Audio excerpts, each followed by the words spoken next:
Halo teman-teman, hari ini kelompok kami akan mempresentasikan mengenai analisa kasus bioetik makroetis, mesoetis, dan mikroetis. Ini adalah nama kelompok kami, ada Natali, Jessica, dan Aryani. Selanjutnya, pembacaan skenario. Pengadilan Tinggi Inggris telah memutuskan bahwa dua anak kembar Irak yang cacat intelektual harus dimatikan, meskipun ada keberatan dari orang tua mereka. Anak laki-laki yang meninggal awal bulan ini setelah keputusan dibuat, berusia 14 bulan dan menderita gangguan neurodegeneratif yang progresif dan tidak dapat disembuhkan. Mereka sedang menjalani dukungan hidup di sebuah rumah sakit di Manchester.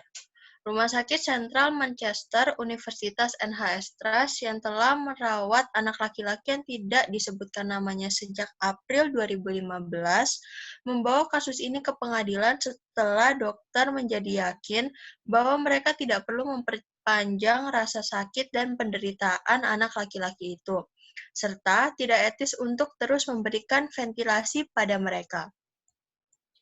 Menyusul keputusan yang dibuat dalam kasus serupa, Hakim Pengadilan Tinggi James Holman memutuskan bahwa kelanjutan bantuan hidup untuk anak-anak itu sia-sia dan oleh karena itu rumah sakit dapat mematikan ventilasi.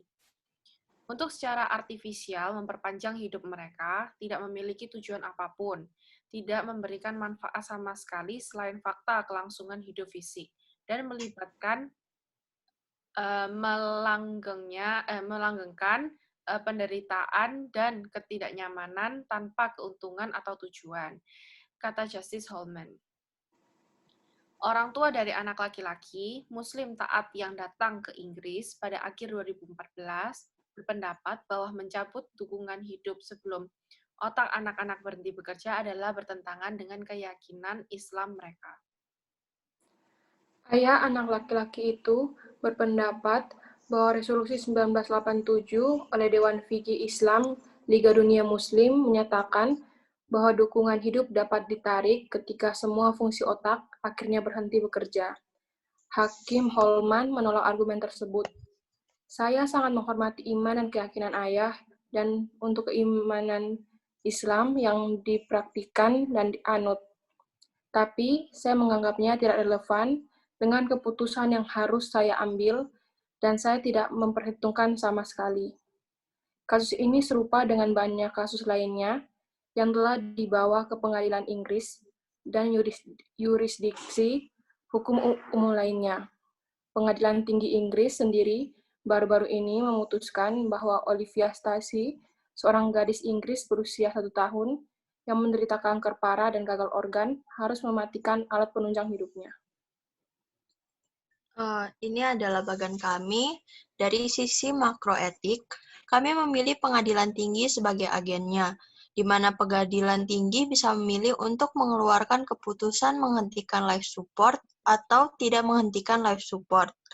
Jika pengadilan memutuskan untuk menghentikan life support, maka pengadilan tidak menghormati HAM, karena memilih untuk mengakhiri kehidupan seseorang yang memiliki hak untuk hidup. Secara etikal, menurut kami tidak etis. Selain itu, dapat membuat orang tua merasa tertekan, karena pengadilan memutuskan untuk mengambil anak tersebut dari kedua orang tua mereka selamanya. Secara etikal, hal ini tidak etis, karena memisahkan anak dari kedua orang tuanya. Jika pengadilan mengeluarkan keputusan untuk melanjutkan life support, maka yang terjadi adalah pengadilan tinggi menghormati HAM, karena menghormati hak pasien untuk hidup. Secara etikal, hal ini dianggap etis. Selain itu, bisa jadi orang tua tidak merasa tertekan, karena kedua orang tuanya tidak kehilangan anaknya. Secara etikal, hal ini dianggap etis. Dari sisi mesoetis, kami memilih rumah sakit sebagai agentnya, di mana rumah sakit dapat menyetujui pelepasan life support dan tidak menyetujui pelepasan life support. Jika rumah sakit menyetujui pelepasan life support, maka yang terjadi adalah bisa jadi pihak rumah sakit tidak mendapatkan keuntungan, karena kedua orang tua pasien tidak perlu lagi membayar biaya perawatan di rumah sakit. Secara etikal, hal ini dianggap tidak etis. Selain itu, pihak rumah sakit menyetujui pelepasan life support yang berarti pihak rumah sakit mengikuti kemampuan pengadilan untuk mematikan pasien dan mengambil hak pasien untuk hidup. Secara etikal, hal ini tidak etis. Jika tidak menyetujui pelepasan life support, maka pihak rumah sakit mendapatkan keuntungan karena orang tua pasien terus membayar rumah sakit untuk perawatan anaknya. Secara etika, tidak etis. Selain itu, hal lainnya tidak menaati keputusan pengadilan, karena secara tidak langsung rumah sakit menentang pengadilan dan berbuat hal yang tidak sesuai peraturan yang ada. Hal ini secara etika tidak etis. Dari sisi mikroetik, kami memilih dokter sebagai agennya, di mana dokter bisa memilih untuk menghentikan life support dan tidak menghentikan life support. Jika dokter memilih untuk menghentikan life support, maka dokter dapat menghentikan penderitaan pasien, di mana penyakit dan derita pasien memiliki kesempatan untuk hidup yang kecil. Hal ini menurut kami etis. Selain itu, dengan option ini, dokter juga dapat membunuh pasien, karena life support yang dipakai pasien akan dihentikan, sehingga menurut kami ini tidak etis.